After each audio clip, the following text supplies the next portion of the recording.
Alrighty, boys and girls, so what we have here is one of my X-Wraps that I broke when I was fishing for largemouth 2 weeks back. This is the 4 3/4 version in the hothead color. So what happened was I was working this thing around a pile of rocks. As you can see, I snapped off this lip over here.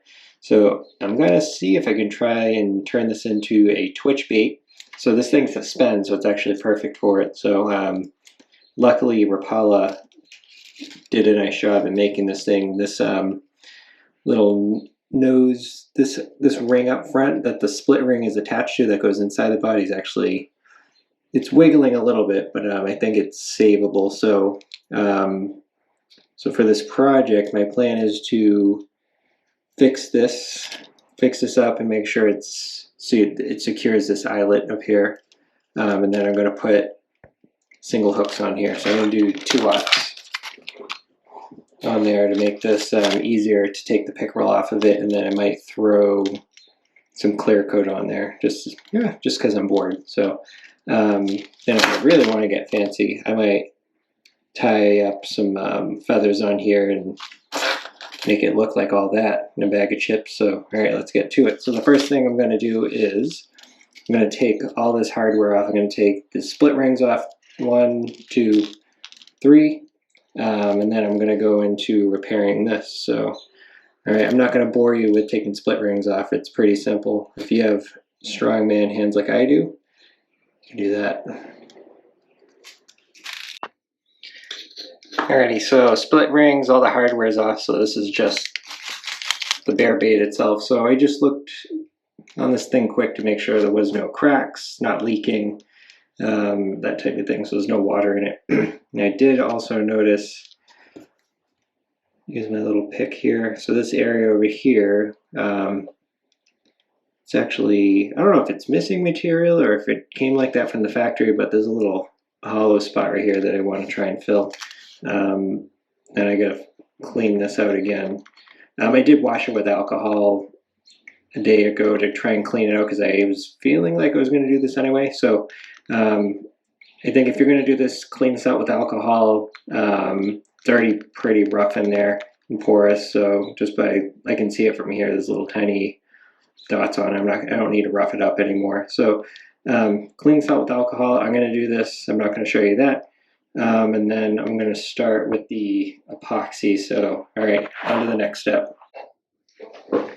Alrighty, so this thing's been wiped out with alcohol. So now you get our epoxy. So you could get 5-minute epoxy. I'm going to be a little obnoxious with some super adhesive resin here. This is probably overkill. This is meant for like real seeds and that type of thing, but we're going to do it anyway.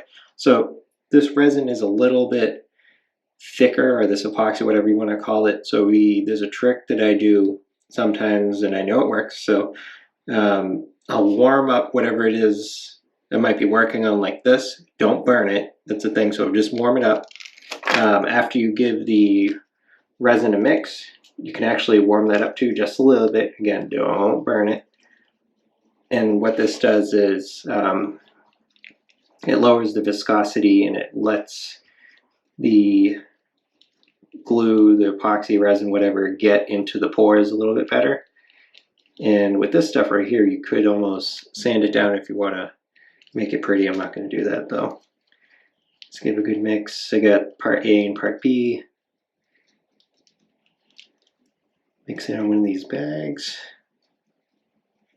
And this stuff actually sets in a half an hour, so I got plenty of time to work with it. So I make sure it's nice and mixed. I plan on using this thing tomorrow. So, all right.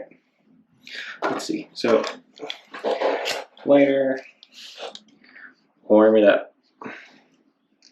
Don't burn it. You can heat the ring a little bit because the metal will hold the heat a little bit better. Nothing's turning black. Good. All right.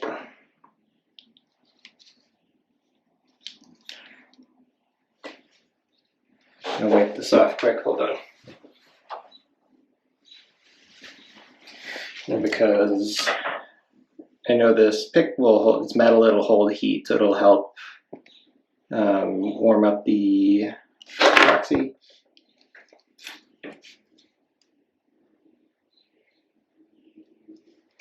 All right.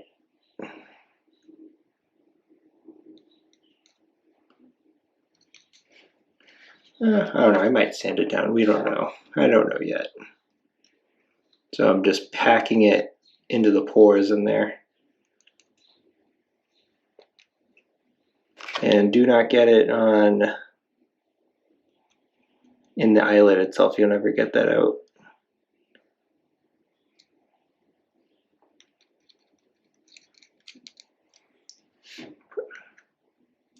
I always say I'm gonna not be too OCD on stuff, but I do it anyway.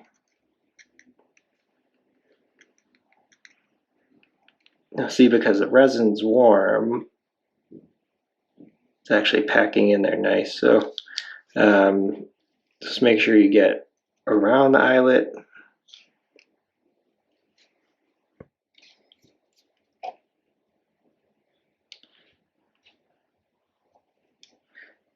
Right, now I can try and smooth this out a little bit. There is a little dent over here from where the rest of the lip was, so I guess I can extend that.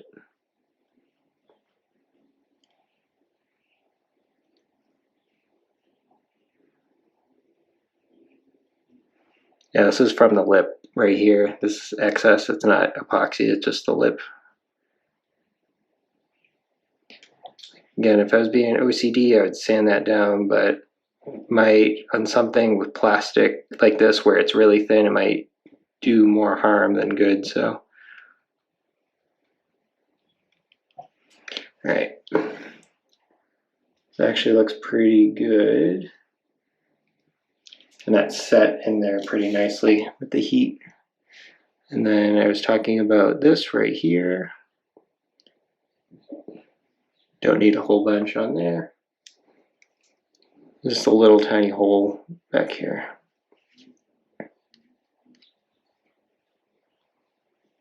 I can actually see the resin going through where the paint's chipped away over here. I could see through the lure, and I could see it turning darker because the warm epoxy is actually going in there.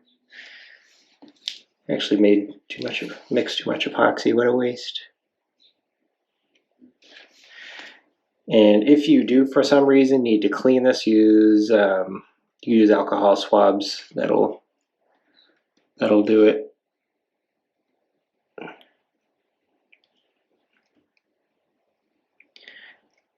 All right, nice and neat. Don't even need a napkin. It's good. Take a look through here again.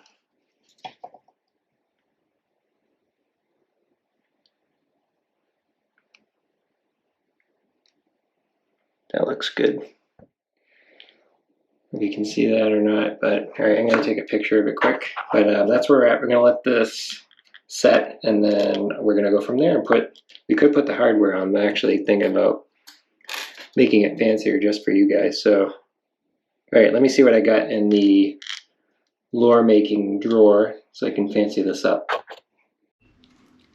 All right, so I dug around in my lure making stuff. So here's what I found. I found some chartreuse lure making material. So it's Supreme here, it's synthetic. And then what I'm going to do is put it on the rear, the hook that's going to be on the rear, it's going to be on there. Not sure how much I want to put on there. Maybe that much. So, all right, we will see. All right, so, and then I'm going to cheat. I'm actually going to secure it with a band from a spinnerbait, then I'm going to epoxy it, and promise it will not go anywhere. All right, let's see.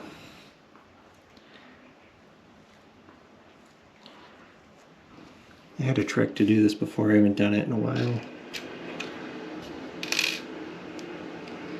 All right, hold on one second to get my tool to expand this. All right, so I got my elastic pliers. So I'm sort of lazy, and I don't know if I'm doing it the easy way. So I trimmed down the top of the main piece, securing all the hair together. I put it there, and just slide it down to where I want it. We go right here a little longer and the hair is better because I can cut it and cuts it later. Alright, so spinnerbait skirt band is on there. Now what I do is I take this hook right through the center and just push the hair into place where you want it so the hair is surrounding the hook itself. So then I gotta figure out where I want to cut this. So make sure you use the dullest set of scissors you can find in the house.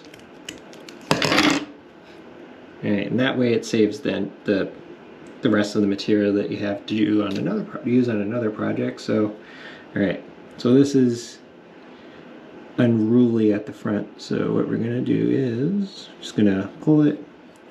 If you have a razor, you can trim this down, but not doing that.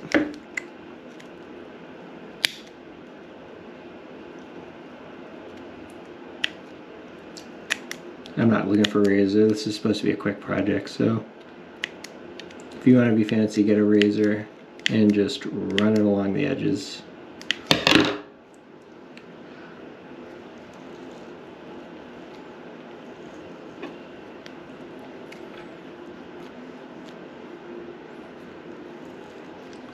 And I know for someone out there, they might want to use super glue or something like that. I'm not going to. I know super glue can ruin some synthetic stuff, some synthetic material, so I'm not going to do that. Alright, so there is ample material here to hold, to allow the epoxy to hold that onto the shank of the hook. So, alright, let me mix up some more epoxy and we're going to do it. I'm going to warm it up again, similar to how we did before, to repair the front of the jerkbait, or the new Twitchbait actually. I think that'll look nice. Alright, hold on a second, let me mix up some epoxy. Alright, and we're back. So the epoxy's mixed. This is not an epoxy that gets clearer as it dries, so I don't care. I have some, not wasting it on this. So I warmed this up already. I'm just gonna pack the hairs up here, so I know that they've had epoxy applied to them. And I put a little bit more hardener than I should, because why 30 minutes when you could do it in 5?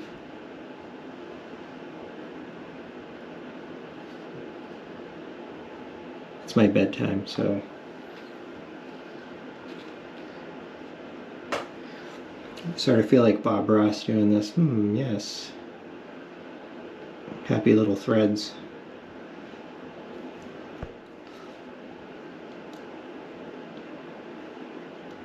And I'm starting to pack it around the band.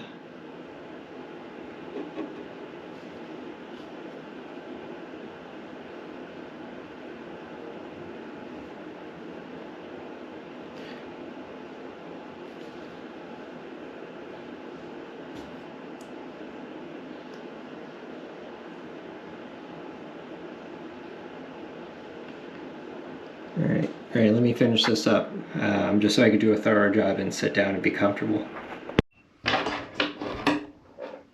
Alright, so this is a finished product. It's not pretty. I could make it pretty, not going to. I'm in 10 minutes into this project and it's coming along. So, let me see if this is set up on the nose of this soon-to-be Twitchbait. It's almost done. Alright, so this is setting up pretty well at the repair sites, at the nose and at the tail. Probably needs like another 10 minutes. And then the tail end, the rear hook, let's see how that's going. I'll just put my hand in the glue. Yeah, that'll look nice. So Alright, size 2 hooks. I'm just waiting for these to set up. I'm just gonna jam the hook into a piece of cardboard and let this set, and then I'll be back and show you the finished product. Alright, so everything's cured up. So this is what I ended up with. Looks pretty good. I just don't want to touch it. I know it seems to be solidified and hardened up, but I don't want to keep touching it for another couple hours just in case. But yep, so there's the hook set up on it. So I went with the single hooks just for ease of taking the fish off, and it's less dangerous on the kayak, and pickle FT, so I don't want to be jamming my hands in there with or accidentally get hooked by them because they thrash around all over the place. So usually, you guys are going to hate me for this, but usually this rear hook on a single hook setup is facing the other way. Out of curiosity, I'm going to see how it works. So never really experimented with it, and read it's supposed to be facing the other way, but if a pickerel eats the whole thing, I don't see how much different it's going to be. So yeah, we'll see how this setup works. It does look weird with the hooks facing the opposite way, but yeah, we'll see how it works. And if I don't like it, I can just flip the hook. So yeah, that's really it. Alright guys, hope you enjoyed, and you'll see this in a video soon.